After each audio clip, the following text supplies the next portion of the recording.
రాష్ట్రంలో భారీ వర్షాలు కురుస్తాయని 6 జిల్లాల్లో రెడ్ అలర్ట్ ప్రకటించింది ప్రభుత్వం. కొన్ని జిల్లాల్లో ఆరెంజ్ అలర్ట్ ప్రకటించింది. అయితే ఇప్పుడు ప్రభుత్వ పెద్దలు మాత్రం విపరీతమైన భయపడుతున్నారు. దేని గురించి అంటే అమరావతి. మొన్న అమరావతి పునర్నిర్మాణ కార్యక్రమం జరిగిన తర్వాత ఒక నిన్నటి రోజున చిన్నపాటి వర్షం కురవడంతో తడిసి ముద్దయిపోయింది అమరావతి.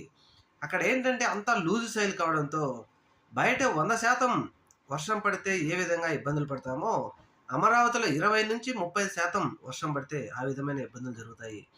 ఇదివరకు కూడా విపరీతమైనటువంటి చర్చ జరిగింది. ఒక చిన్నపాటి వర్షం జరిగితే అమరావతిలో ఇన్ని ఇబ్బందులు వస్తాయని. ఇప్పుడు మళ్ళీ ఈ వర్షం కారణంగా పెద్ద ఎత్తున నీరు గనక చేరితే ఇది ఏ విధమైనటువంటి చర్చకు దారితీస్తుందని చెప్పేసి ఇప్పుడు చంద్రబాబు నాయుడు గారు, తెలుగుదేశం పార్టీ గడగడలాడిపోతా ఉంది. ఏది ఏమైనా ఆంధ్రప్రదేశ్ రాష్ట్రానికి రాజధానిగా అమరావతి సరైనది కాదని చాలామంది చెప్తున్న విషయం మనందరికీ తెలిసిందే. కానీ ఇప్పుడు వర్షాలు విపరీతంగా కురుస్తా ఉన్న సంగతి కూడా